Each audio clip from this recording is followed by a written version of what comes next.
the birthplace of the Bohemian Revolution from Cowork 591 Studios. This is the Steve Brown Arts Center Podcast Network. Happy Labor Day.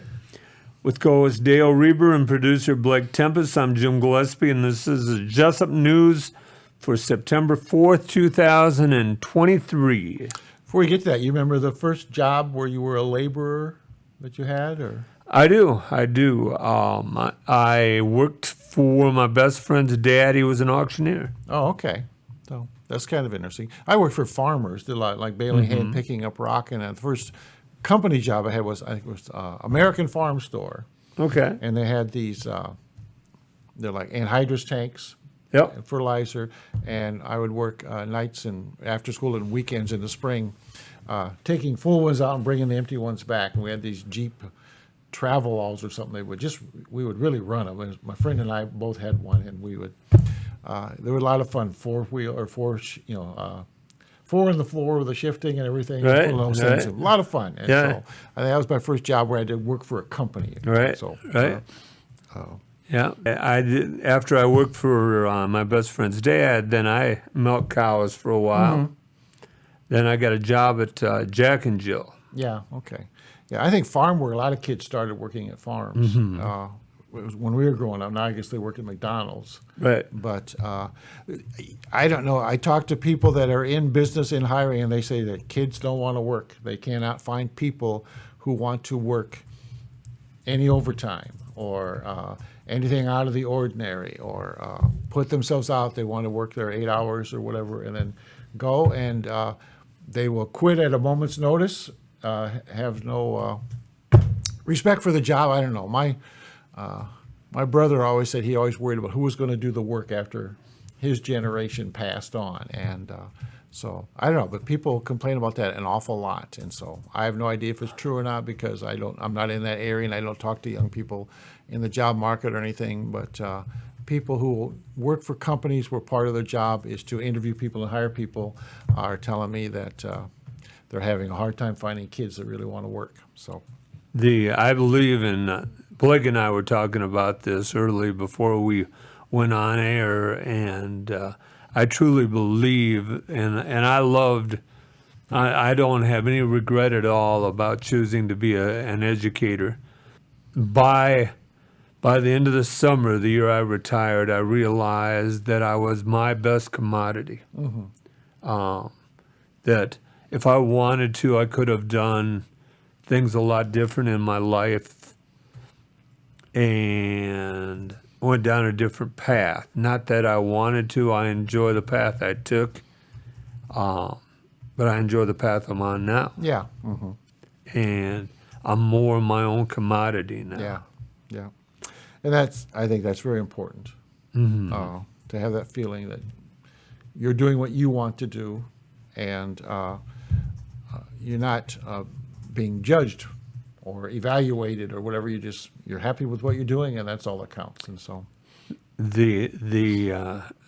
someone asked me about retirement, and the best thing about retirement is no one has me under contract. Mm-hmm. I'm not controlled by a contract. Yeah. I think it was Kathy Schutte sent out a picture of like a flying squirrel was just jumping in the air and had a big smile on his face. And he said, "That's what teachers feel like on the first day. Retired teachers feel this way on the first day of school." Yeah. And so, it was kind of funny. So Yeah. I'm sorry, I didn't mean to That's interrupt all you. right. But you're doing That's all right. all right. Otherwise, on today's podcast, other than that Sure. spot, All right.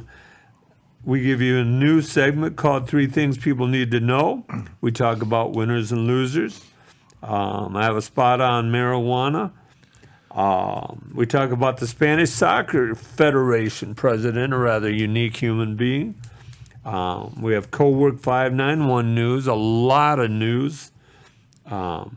We talk about Republican presidential candidate Vivek Ramaswamy, a unique man.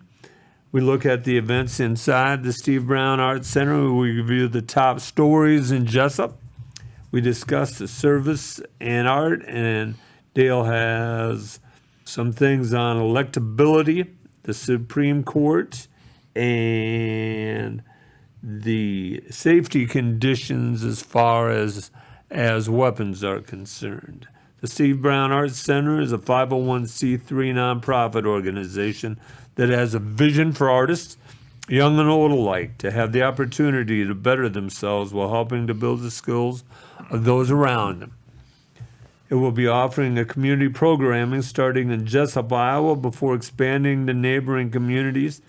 Programming will include a community speaker series that will showcase existing creatives who reside within the community, as well as a pop-up series that will spotlight and partner with local businesses to provide opportunities for community engagement.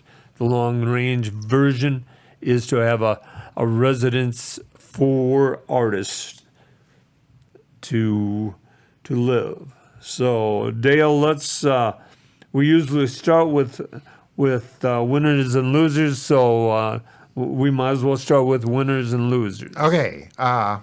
Former Marine Sarah Feinberg. Have you heard about her? No. Okay. She was a captain in the Marine Corps. She Afghanistan and Iraq and those battles, and she got out of the Marine Corps and went to school and got a job with a big company called Bose Allen.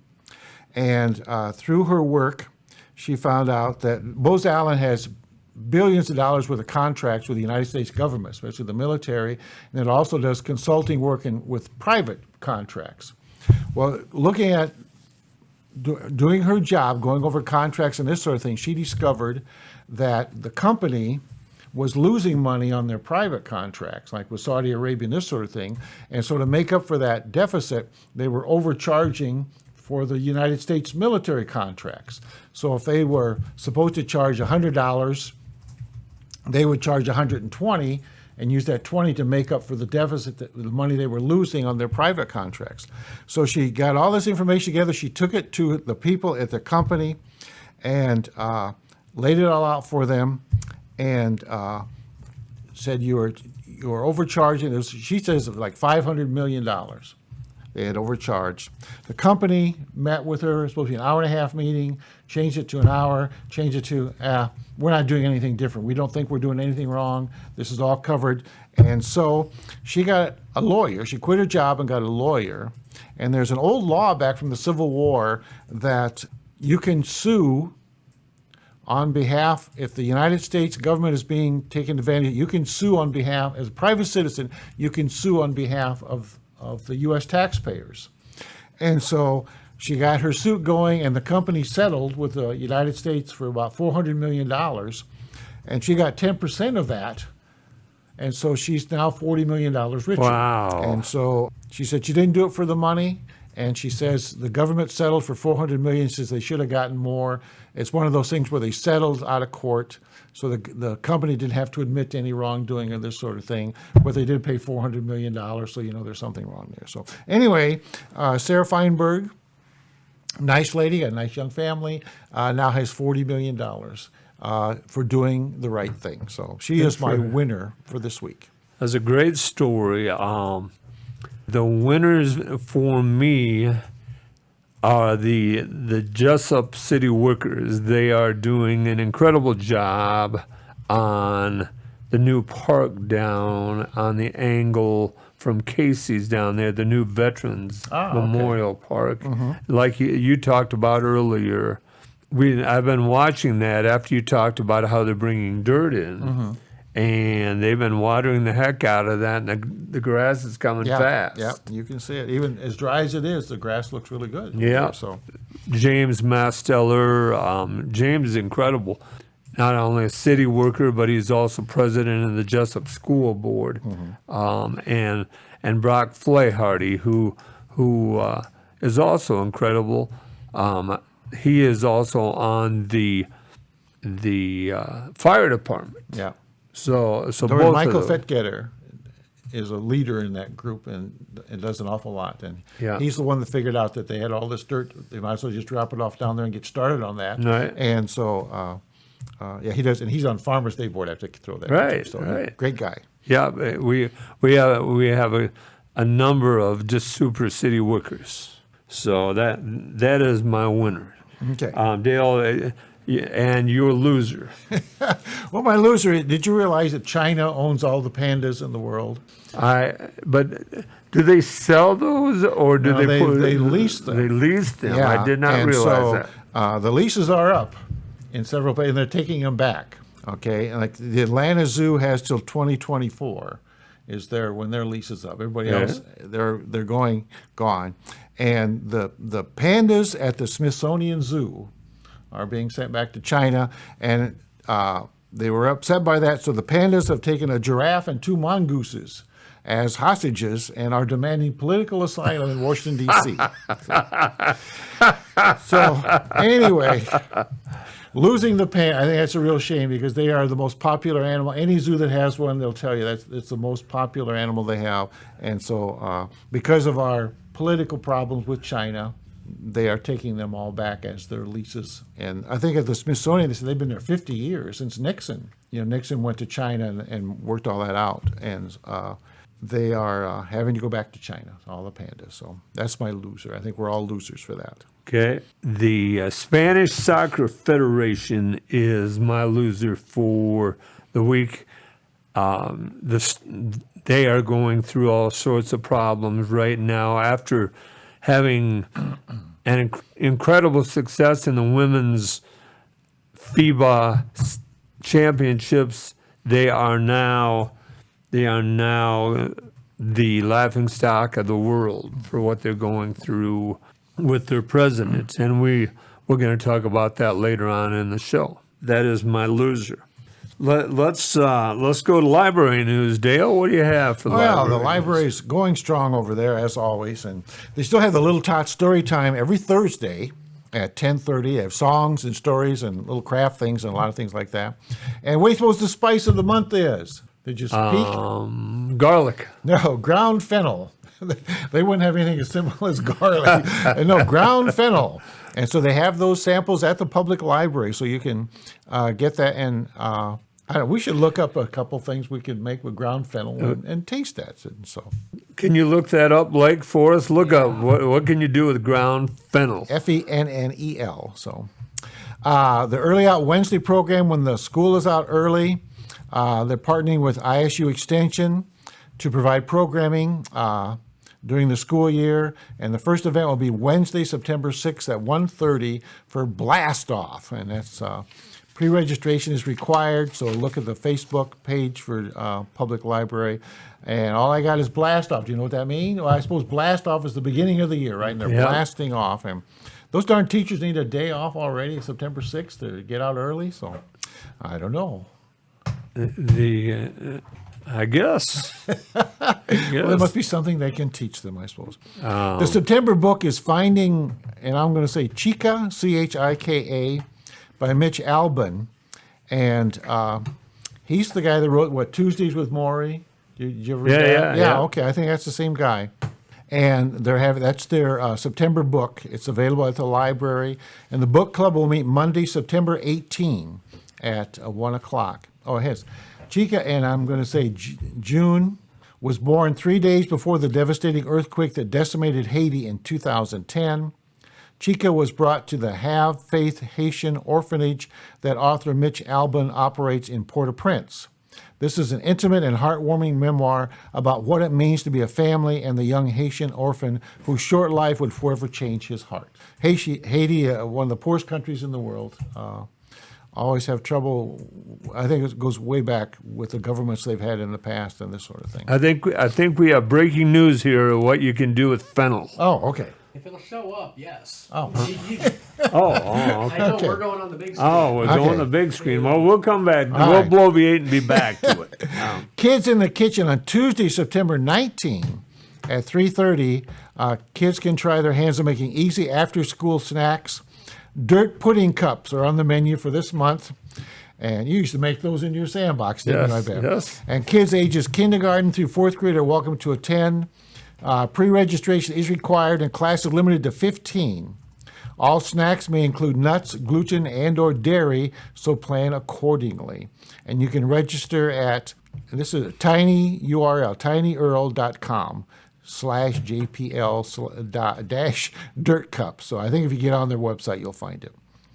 Monday, September 25 is the Monday movie, and it's called Book Club, The Next Chapter. 4 best friends, Diane Keaton, Candice Bergen, Jane Fonda, and Mary Steenburgen, take their book club to Italy for the fun girls' trip they never had. When things go off the rails and secrets are revealed, their relaxing vacation turns into a once-in-a-lifetime adventure. It's rated PG-13 and runs an hour and 48 minutes, and as always, they have free popcorn and water. Did you ever see that film? No. I never saw it either. So, 1,000 Books Before Kindergarten program is designed to be simple and encouraging, making reading a daily habit. You can sign up at the library for a log to record your child's first 100 books, or use the 1,000 Books Before Kindergarten app. So it's a good program to get your preschool kids involved with. And they're doing the Dolly Parton Imagination Library again. This is where kids 0 to 5 get a book a month. And it's started by Dolly Parton and sponsored. She's one of the big sponsors of it. It's a free program. It provides monthly books for children ages 0 to 5 living in the Jesup School District. The service is locally funded, and we are grateful for those who are already our sponsors, which is the Friends of the Jesup Public Library, Heartland Technology, Innovative Wealth Management, Jesup Paint and Auto Body, Jesup Chamber of Commerce, and the Jesup Public Library Endowment Fund. If you or your business would like to partner with us, please contact the library. And if you have a few extra dollars around, that'd be a great program to support, to help the reading ability of the children in our community, because a lot of schools are talking since COVID that the reading scores are way down all over the country. And see where the state is taking over the Houston public schools. I saw that. Yeah. I saw that. I'm not so sure I like that. But The- okay, go ahead. What do we find about fennel? So ground fennel is commonly used with pickles, lentils, beets, potatoes, or cabbage. It's used to flavor cheese spreads, salad dressing, or butter. This versatile spice has so many great applications. Okay. So thank you. That's Yeah. That's from our crack reporter, Blake Tempus. Our Thank man you. on the street. Yes. He went out and asked somebody, you ever use fennel? We should talk to 10 people and see if they know anything about fennel, just to see how many positive answers we would get. All right. I'll do that. Okay. I'll do that. That'd be everybody in Littleton you need to talk to. So you'll meet all your neighbors. So Okay. Well, thank you, Dale. When I grew up in the late '60s, early '70s, graduated in 1979. For kids today, that's very old. that's old, yeah. But I can remember my mother every Saturday morning listening to KOEL radio to see who was arrested the night before in Cresco. And it was usually that I've talked before about my neighborhood. It was a wonderful neighborhood. There were over 60 kids in a 4-block radius. And it was usually children from our neighborhood that was arrested. They were usually arrested down at Vernon Springs smoking marijuana. Okay. Is what they were arrested for. Okay. Well, as I aged and got a job I talked about working at Jack and Jill, and I worked with many people, and many of those guys smoked marijuana, but I never did it. And my mother and father preached don't do drugs, and rarely did they drink, actually. Although my dad smoked and used tobacco real regular. That was his drug of choice, I guess. I was for years, and perhaps even up to this year, against marijuana, but a 2022 Gallup poll found 59% of the population of our country support legalizing marijuana among American adults, up from 12% in 1969. The first year the polling company asked about marijuana. Legalizing recreational marijuana results in helpful regulation of a safe drug without increasing potential negative consequences. Legalizing recreational marijuana would end the costly and frequently racist enforcement of marijuana laws and debilitate the illegal marijuana market. Results 48.1 of the samples supported cannabis legalization, 41.9 were opposed to legalization, and 10% were unsure. Harms associated with marijuana use were most commonly given reasons for opposing legalization, and that's why I opposed it for many years, is the harms. Three popular arguments in favor of legalizing adult cannabis use are that its adverse health effects are modest compared with those of other licit and illicit drugs, that criminal penalties for cannabis use harm users and the community, and that legalization enables cannabis to be better regulated and taxed. The fact that marijuana is legal in some states for medical or non-medical adult use does not mean that it is safe, though. Using marijuana at any age can lead to negative health consequences. Using marijuana heavily, daily or near daily, can damage your memory, attention, and learning ability. Like anything else overused, it can be harmful. Marijuana also contains volatile chemicals and tar similar to tobacco smoke, raising concerns about the risk for cancer and lung disease. A 2016 study published in Advancements in Clinical Research reviewed past studies and concluded that smoking cannabis posed a potential risk for lung cancer. Marijuana is effective in relieving nausea and vomiting.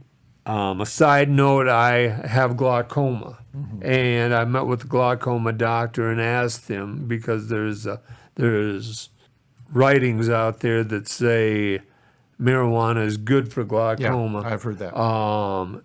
And I asked the nurse to step out, and I asked him point blank, is marijuana good for glaucoma? He said no. Yeah. So it's not, it is, that's just a wives' tale, if you would. But it is also decreases nausea caused by chemotherapy and almost eliminates vomiting. Spasticity. Marijuana can relieve pain and spasticity associated with multiple sclerosis. Here's a quote from Jimmy Carter, and Jimmy Carter is on his deathbed. He's in hospice presently. I believe Miss Lillian is too. Or not Lillian, but his wife. His wife, yeah. Miss Lillian was his mother's name. Right, and she was quite old when she died. She was, yeah. We need to rethink and decriminalize our marijuana laws, Carter said. Herb is the healing of a nation. Alcohol is the destruction. Marijuana is one of the safest therapeutically active substances known to man. The biggest killer on the planet is stress, and I still think the best medicine is and always has been cannabis. That's from Jimmy Carter. Okay. It's a rather unique person to be crying its praises. Did you hear the strange smell they had this year at the U.S. Open, the tennis? No. U.S. Open, and the players, there's like a cloud and a strange smell, and they finally found that in a park right next to the tennis courts, a bunch of people were smoking marijuana because it's legal there, and the fumes were so bad that so much of it, the smoke was coming over and bothering the people watching the tennis matches, and so at the U.S. Open. So it's alive and well in New York if you could create that much smoke just sitting in the park waiting for, I don't know what, but so I thought that was very interesting that you brought that up. So, it is interesting. So. In co-work news, there's limited space available September 14th, but the rest of the space is booked for September 14th. The Burrito Express food truck will be at co-work on September 5th from 11 till 2. They must do all right here because they've been here several times, I think, this summer, that burrito truck. It has been. Yeah. Fanny's Edgewood food truck will be here Monday, September 11th from 11 till 2. The Caribbean Kitchen Soul Food and Jamaican Joint following Talking the about marijuana. joints, yes. Food truck will be here Wednesday, September 13th from 11 a.m. till whenever they're no longer wanted. Yeah. The Burrito Express food truck will be here September 9th from 11 till 2 in the back parking lot. The Bowls of Love will be here Thursday, September 21st from 11 until 1:30.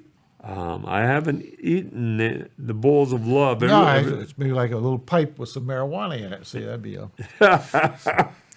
We could do marijuana things all night, couldn't we? We could.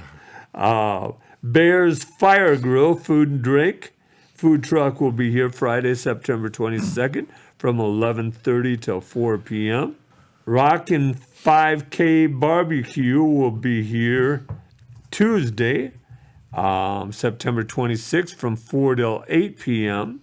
Fat Roy's Mexican food truck will be here Wednesday, September 27th from 11 till 6. Fat Roy is going to be here a while. And Johnny's Southern Grill and Seafood truck, I'm excited to try the seafood, will be here Friday, September 29th from 11 till 7 p.m. Wow, there's a lot of going in September. That's a lot of different places. There are a lot of different trucks coming. So That is, and if you didn't get all that information, go to the Co-work website, and you can find it there. Co-work is always so kind to allow us to use their space as a studio, and this is a Co-work 591 studio, and this is the Steve Brown Arts Center Podcast Network. Dale, we're adding a new program today. another one. It is 3 things people need to know. Okay, And so, Dale, what? we're going to do this every week, or Well, we'll see. We'll see how it Our guest was unable to attend, and so we will at least use this tonight. Okay. What All are right. 3 things people need to know? I'll let you go first. all right. Well, you want to go back and forth, or Sure. all right? My first one is how to make a bed. If you think about it, you get up in the morning and you make your bed. You've accomplished something already, and it's not even 8 o'clock yet. And if you look into a bedroom and the bed is neatly made, that can pep up your whole day, I think. It just makes everything better. If you got everything skewed around and sloppy this and sloppy that, I don't think you're getting your day off to a good start. And so I think every child, and don't ask me if I did this with my children, but every child should be taught how to make a bed. It's not that hard, and the worst part of it is taking the 2 minutes to do it. That's all it takes. But I think if you get up every morning and make your bed, you'll feel a lot better about yourself and your situation. So I think every kid ought to know, every person ought to know how to make a bed. I totally agree, and that's the military of you coming out a little bit there, I think. Well, I had a friend, when he found out I was joining the Marine Corps, he said, well, you can't join the Marine Corps. And I said, why not? Well, she says, you don't know how to make a bed or anything. And I said, well, I'm hoping they'll teach me. And they did. So, They did. okay. All right. My thing is, my first one is put your phone away while you're driving. Oh, yeah. It is you don't need it. You don't need it out. You don't need to answer a call. You don't need to be texting. Some people use it as a Garmin. If you use it as Garmin, put it in a plain sight area. Put it in a line of sight where you are when you're driving. You can scan the area, and when you're looking at your Garmin on your phone or your Google Maps on your phone, you can also see where you're driving. Yeah. You don't want to be looking down, but put your phone away, people. Well, my second was how to feed yourself. We hired a girl to babysit our kids when they were very young, and she had to be 8th grade. And so we left instruction. This was during the day, and at noon she needed to get some chips out and make some hot dogs. Just simple, easy meal. Well, when we got home and the girl left and the kids say, she didn't know how to make a hot dog. And I said, well, you just got to put it in some water and boil it. Yeah, she didn't know how to do that, so we had to tell her how to cook the hot dogs. And I don't know how many times I've been in business meetings or even social things where the women say, I have to go home and make supper for my husband. And I said, well, can't he make his own supper? No, he'll just sit there and wait till I get home and will not eat until I get there and make him supper. And I said, well, that is pretty darn sad. So everybody ought to know one or two recipes or one or two things they can do to feed themselves instead of pathetically sitting there in the chair in the dark waiting for their wife to come home and boil a hot dog or whatever. So anyway, that was my second one. Very good. My second one is have something unique you can feed a visitor to your house that you can make. Oh, okay. Food. So that's very close to, yeah, okay. Yeah, Sure. You know, it is tonight. The neighbor was there, and my father made my mother. My father was from West Virginia, from rural West Virginia. I mean, Okay. Is there any very other kind? rural. Yeah. There's not. Any other kind of West Virginia? No, Okay, there's not. Go ahead. But he made my mother learn how to make fried green tomatoes. Okay. And my mother wasn't very good at it, and besides, she hated it because it made her kitchen a mess. And I thought, tonight I'm gonna make fried green tomatoes for my visitors. So I did. This is all you need, people. You need 2 eggs, half a cup of milk, fish batter, flour, salt and pepper, breadcrumbs, and Green tomato. well, for 3 people, you need 2. Okay. You need 2 green tomatoes. Okay. And cut them thin because when you roll them around the batter and you throw them in the fryer, if they're too thick, they won't fry. Then when you take them out right away, put mozzarella on top of them, and it's like eating pizza. And there's a reason I never liked them. I'm not a big. It tastes like zucchini, fried zucchini, and I've never been a fried zucchini fan either. But I thought I'd make it for my neighbors, and my neighbors just loved it. They love. Everybody loves batter. I love the batter, but when I would hit the tomato, I didn't like the tomato. And I love tomatoes. Yeah. But not fried green, or not green tomatoes. Yeah. We have a story in our house. We have funeral dinners, and my wife has a recipe for it's called a fruit cocktail cake, and it's a brown cake, and it has no frosting. It has coconut and that sort of thing on top. When we would have a death at the church, and they would call her, they asked her if she would bring that cake because so many people would bring chocolate cakes, and this is an alternative to that. And so for funeral after funeral, she would make this fruit cocktail cake. So one day I came home from school, and I came in the door, and there was a fruit cocktail cake sitting on the stove, and I said, "Who died?"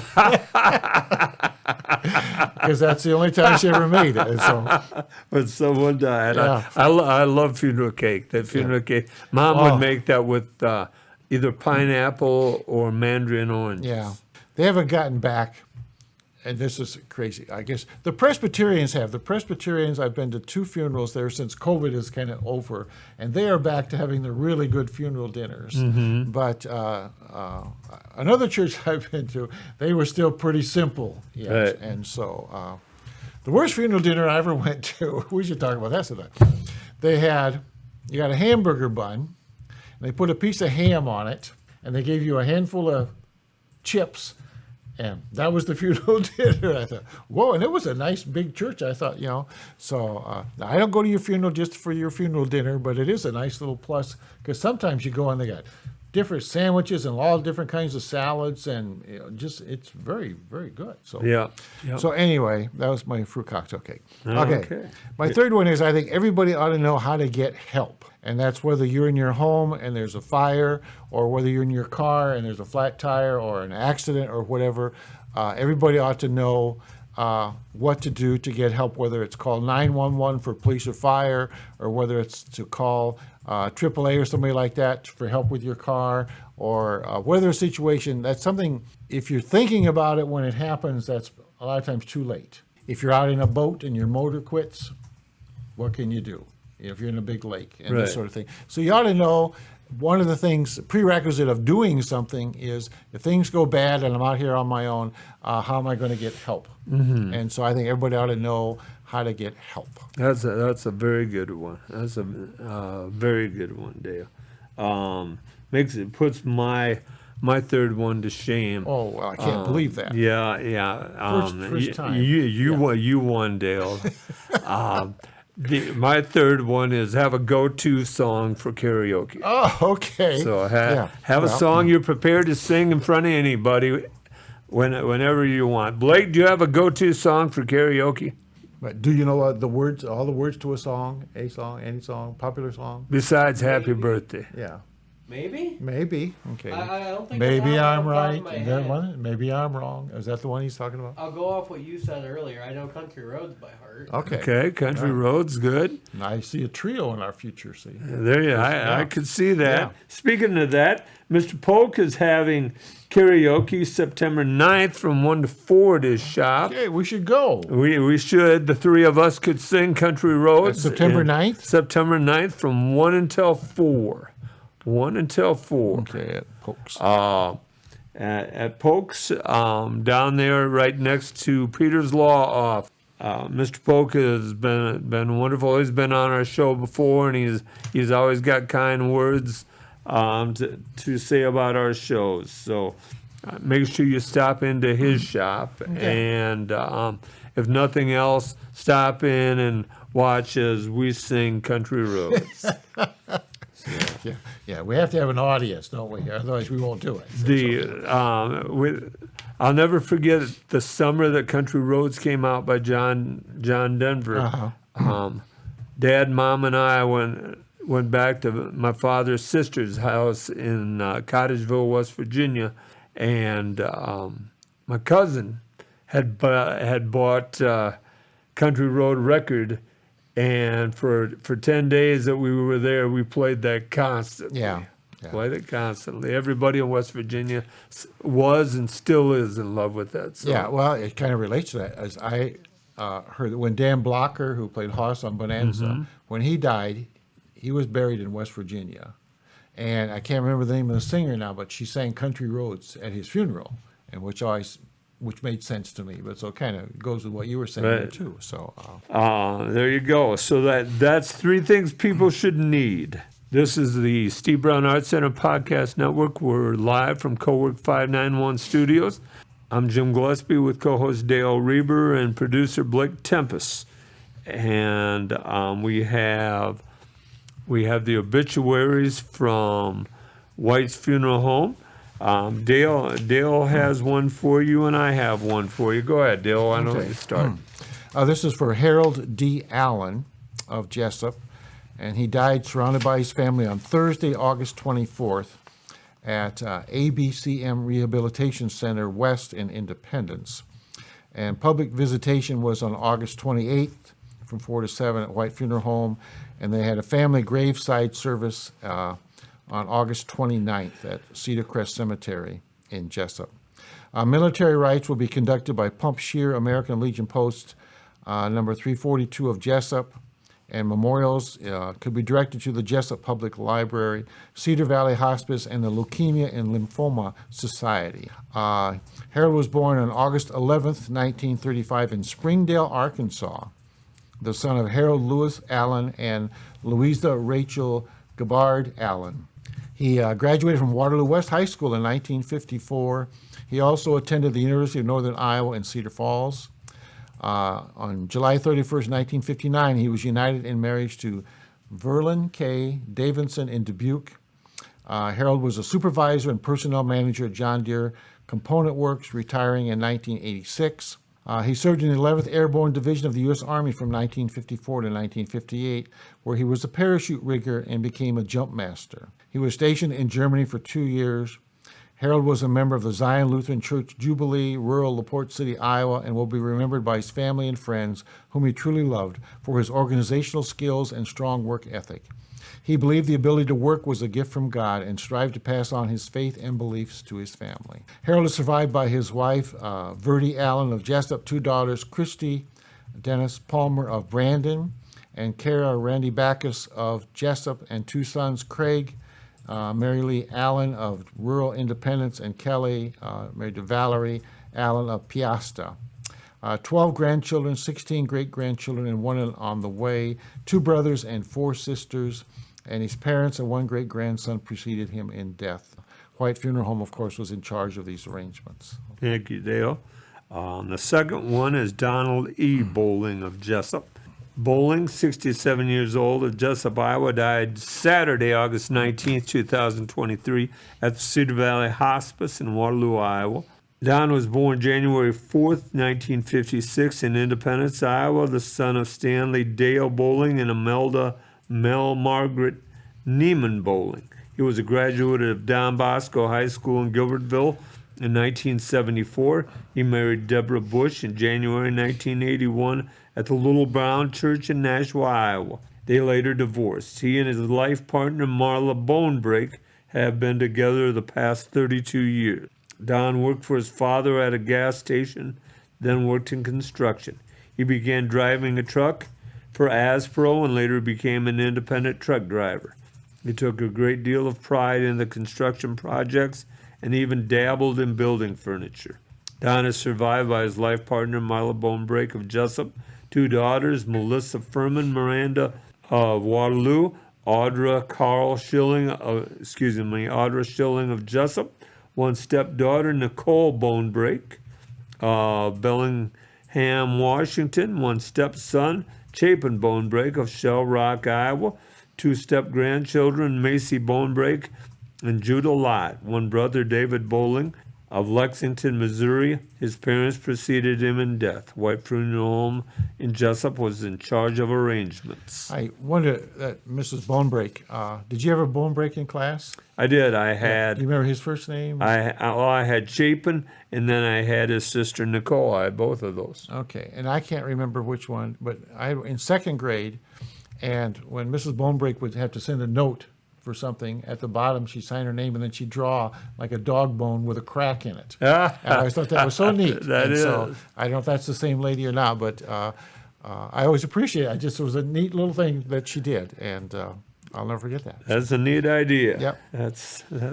It's hard to draw a Gillespie or a Rueber on the bottom of a note, isn't it? So, I told on the air a few weeks ago. I think Mom, when I would come home from school, I was a latchkey child, and she would write me notes backwards, long notes, and I would hold them up to the mirror and read them, and that was quite the skill that Mom had. Yeah.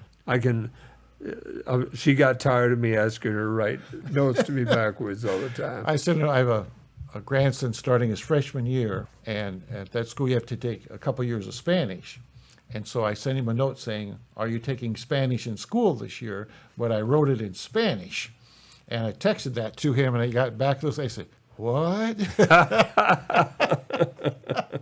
So I said, "Ask your brother. I know he already took Spanish, what this said." So, Dale, you had a few things to talk about. Why don't you go ahead? okay, well, I wanted to talk, and again, there's so many things going on, but I wanted to talk especially about this young student named Nick Donofrio at the University of South Carolina who was shot and killed trying to get into his house, and it turned out it wasn't his house. He was a second-year student. He went to school in New England, and then he transferred to South Carolina, and he was living in a house off campus on a street, and the houses were somewhat similar. And his first night there, he was coming home at 2 a.m., and so he probably hadn't been to church and maybe a little under the weather, but apparently he was trying to get into a house that we assume he thought was his, and the owner shot and killed him.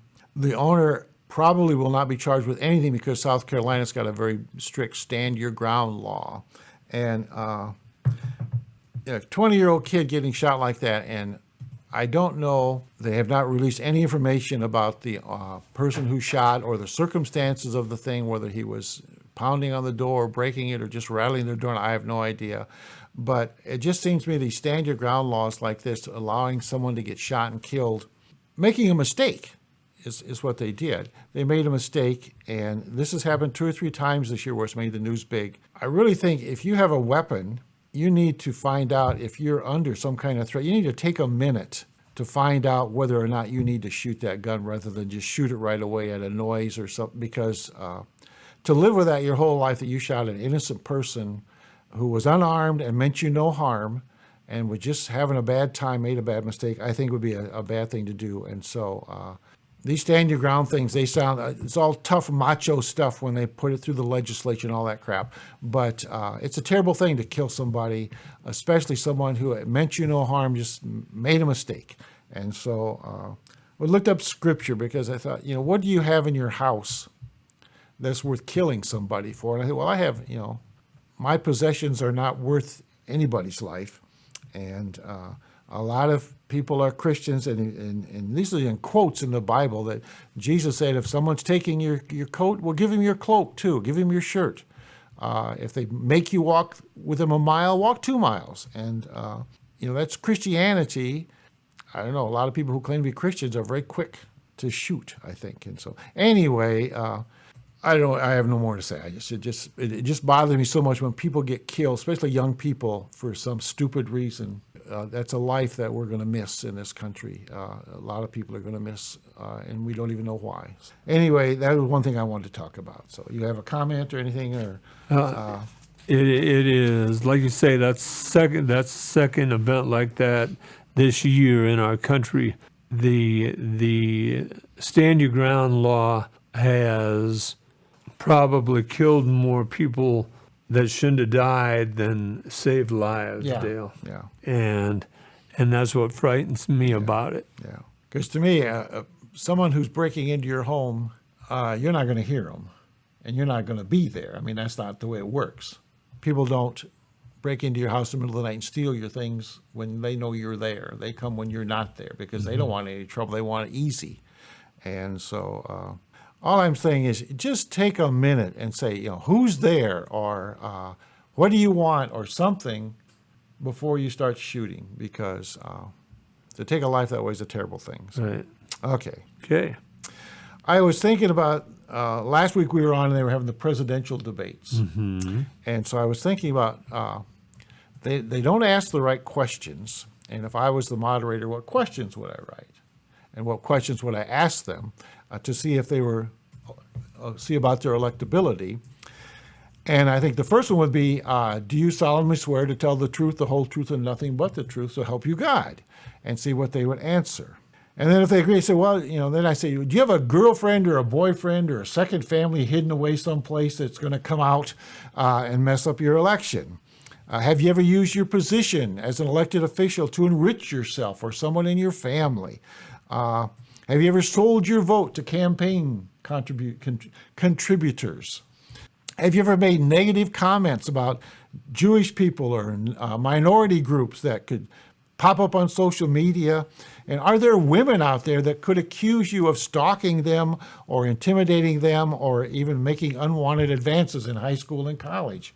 These are the kind of things that keep people from being elected, and we need to find them out before they become the nominee. And then I guess I would say, do you really think in your heart of hearts that a man like Donald Trump should be president of the United States? And can you honestly answer that? So anyway, those are some of the questions I would ask before you even ask about foreign policy and this sort of thing, because how many fairly good candidates doing pretty well and then they get tripped up by some woman talking to a newspaper reporter or getting caught on a boat with someone who is not your wife, or all of these kind of things have messed up candidates in the past, and we might as well find out about it sooner rather than later. So anyway, those are just some jottings I did about that. That would be wonderful. The problem is these campaigns, all these campaigns meet months before these events happen, and they set up guidelines, and they all must agree. I'm sure a large percentage of what were there, 8 on the stage this last time, had to agree. There's no way they would agree to those questions. I agree with you. They would not. I know they would, especially that first one. Because, and most of them make a living by not answering the questions, by talking a lot about a question but not really answering it if it's something that's going to bother them. So, can I do one more thing? Yes. Okay, I got a couple more, but I was going to do one more thing. And I had talked about ethics one time. And it seemed to me like all of our, like the Department of Justice is being attacked, the FBI is attacked, these organizations and government we're looking to them for to be truthful and honest and fair. And the Supreme Court is supposed to be the final word on what's true and honest and fair. And you look at judges, and we have a belief in this country that judges have an obligation to hold themselves to a standard of conduct that does not bring discredit to the court or even hint at favoritism. Factors that would diminish the respect, credibility, and confidence in our courts. Judges should stay away from. So we're looking at the Supreme Court, who have no rules for themselves. And so they talked about 4 of them here in this article. And Sonia Sotomayor and Neil Gorsuch have been criticized for declining to recuse themselves from taking part in cases involving the publishing conglomerate Penguin Random House. Both justices have lucrative deals with the publisher predating the court cases both later took part in that affected the publisher. And so they should have not been involved with that case, but they were. Alito, was that what he said? Alito. And this is ProPublica found Alito did not disclose an all expenses paid fishing trip to Alaska in 2008 that included private jet travel between Washington and a fishing lodge that normally charges guests $1,000 per night. This was not a fishing cabin like we go to where there's no plumbing or anything like that. The cost of the Alaska vacation was paid for by hedge fund manager Paul Singer, who has been involved in 10 cases before the Supreme Court. One ended in 2014 after the fishing trip, with Singer receiving $2.4 billion windfall because of the court's decision, and Alito voted in favor of this man's side. Alito brushed aside notions of the appearance of a conflict. He poo-pooed his relationship with Singer, calling him a casual acquaintance. But ProPublica reported that Indiana University law professor Charles Gay says of Alito's trip, if you weren't good friends, what were you doing accepting this? And if you were good friends, what were you doing ruling on the case? So this is not the same as taking part in a case involving McDonald's, even though you eat an Egg McMuffin once a year. This is entirely out of line. And then the last one involves Justice Thomas. Over the course of 25 years, real estate developer Harlan Crow has provided Thomas and his wife with at least 38 luxury vacations around the globe and flights on Crow's private jet and helicopter. In 2014, Crow purchased a simple one-story home in Savannah, Georgia, owned by Thomas's elderly mother. She still lives there at no charge. Crow paid $133,300 for the house and 2 vacant lots. He now pays about $1,500 a year in property taxes on the house, an expense that the justice had borne before Crow's purchase. And this Crow is someone who is involved. He's had numerous court cases in front of the Supreme Court, and again, Justice Thomas, he should never have taken all of this stuff from him, and he should never involve himself in any cases that includes this man or his company. So anyway, the Supreme Court thinks they're above all of this, but it does give the appearance, the chances there that impropriety is taking place, and all of these justices had things thrown at them while they were trying to be confirmed that were kind of poo-pooed by the establishment because they wanted him so badly, and I don't know, it just doesn't look good. I don't know if it's bad, but it doesn't look good. And so I think these justices need to have a harsher code of conduct for themselves, and they need to efficiently supervise these justices a lot better than they are today.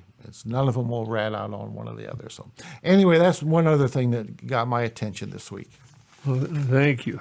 The news, the largest one I've heard of is Clarence Thomas, but his wife actually campaigned fairly hard and was involved indirectly with Donald Trump's administration. Mm-hmm. So there is a conflict of interest there. Almost everything coming from Trump's administration is a conflict to Clarence Thomas. Yeah. But A little news in Littleton. September 16th is the Littleton School reunion. I know that each year anywhere from 10 to 50 people get together for the Littleton School reunion at the Littleton Chatham Historical Society. The school used to be right there by it, out there near where Kelvin Vogel built the house. I can't remember who's living there now, but that's September 16th. For more information, contact Tony Bankston. And then the Littleton Chatham Historical Society Chili Supper is November 3rd. I may spring and buy you gentlemen supper that night if you guys are up for it. It's a good time to be eating chili. That's perfect time. That's November 3rd, the Littleton Chili Supper. Also in Jesup news, Peter Steuben and his wife Autumn have bought the Jesup car wash. Oh, yeah, I didn't know that. They have been doing a lot of work on the car wash. I believe they put in a new automatic car wash. I believe they paved the parking lot, and every time I look, Peter's down there doing something. Yeah, and that's supposed to be the kind of business where you don't have to do a lot of work. Yes. You just go and collect the quarters or whatever. So, yeah, but I think once they get it going, it'll be more like that. But I remember when I first came to town, Paul Humiston owned the laundromat, located pretty close, located around where the veterinary clinic is here in town now. yeah, I remember that. Yeah. I used that. And I had a friend, Larry Morey, I graduated, I went kindergarten through high school with him. There was a Blunt car wash in Oldwine, and so he built a car wash right close to it and called it the Sharp car wash.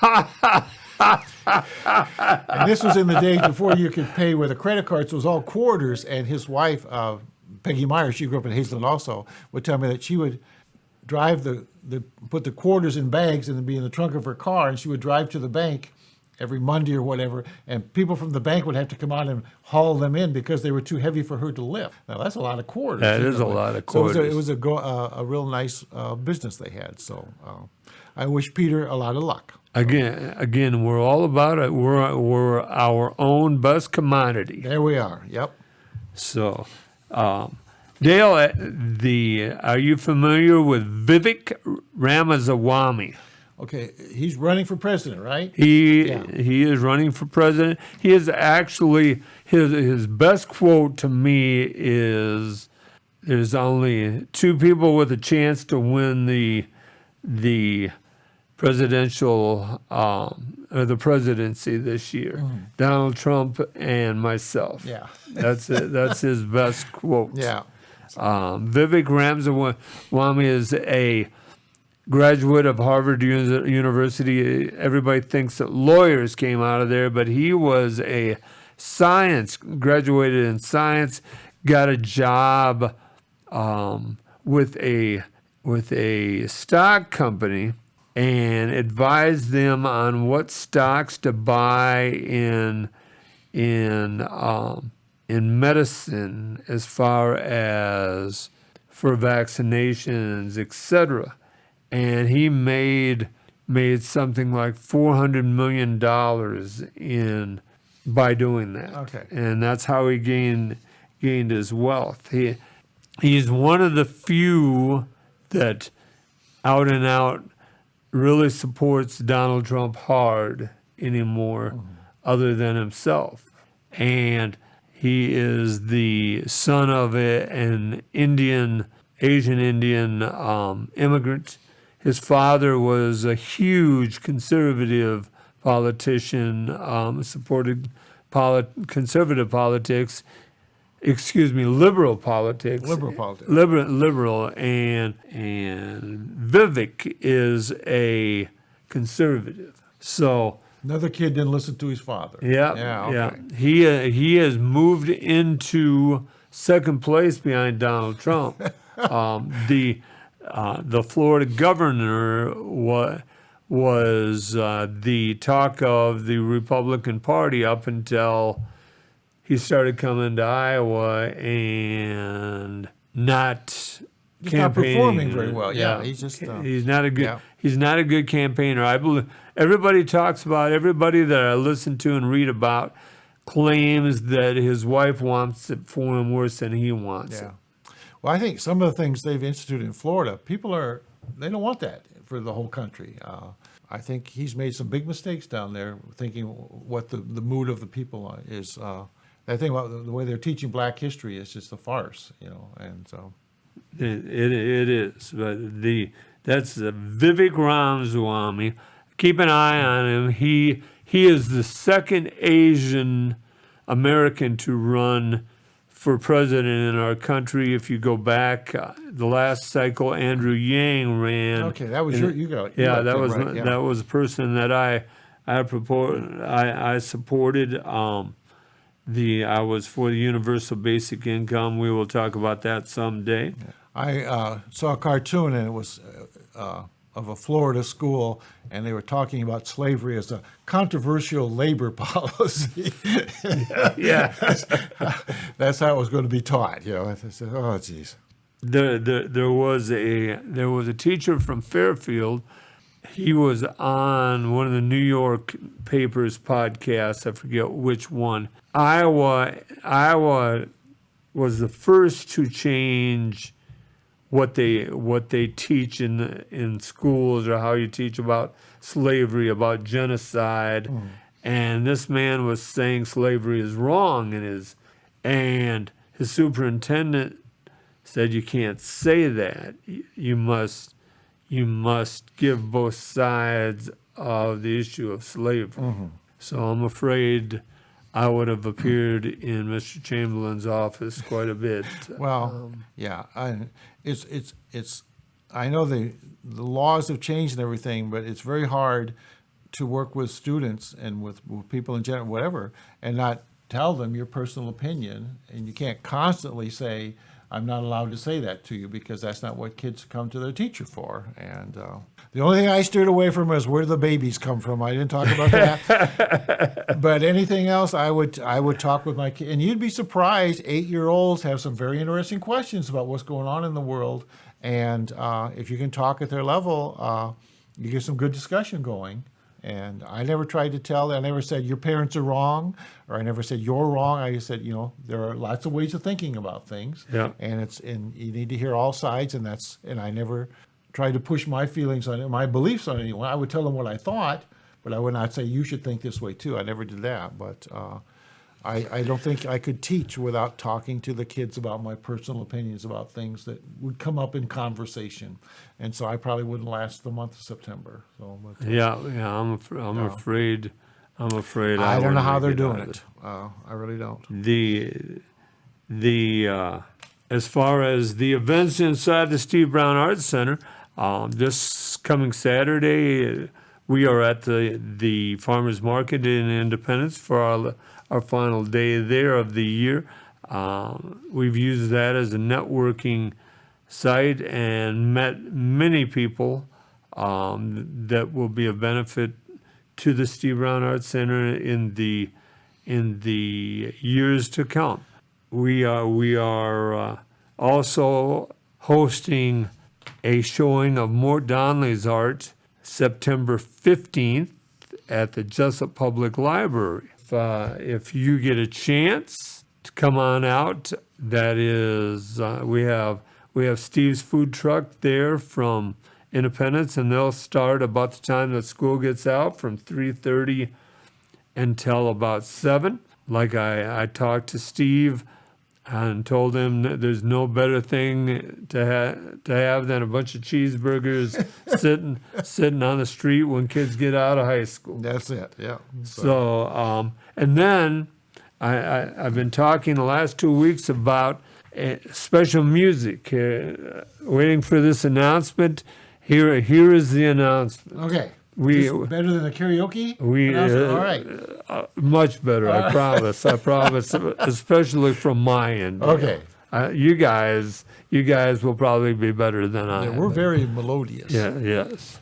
That's quite the word. That's why Define that I word. made that up. No, it's a real word, I think. Melodious. Melodious, yeah. Melodies. We have melody, yes.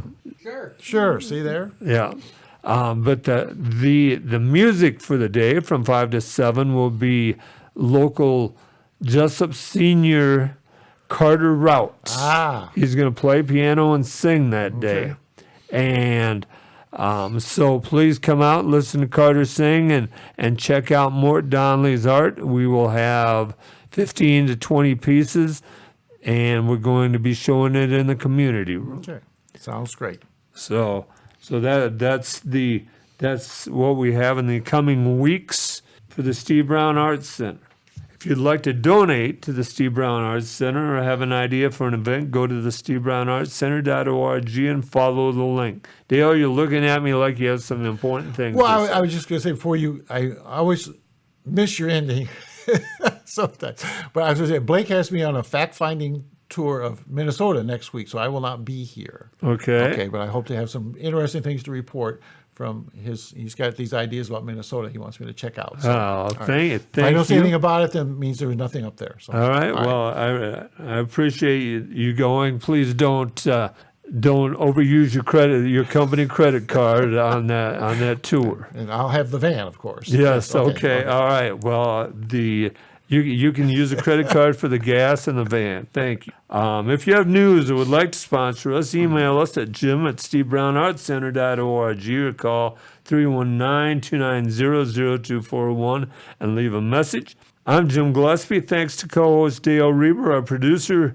Blake Tempus, and Kelly Seahaas at Cowork 591 Studios. Thanks to the audience for bringing these stray dogs into your day. Remember, each day is about little victories. Little one. Thank you.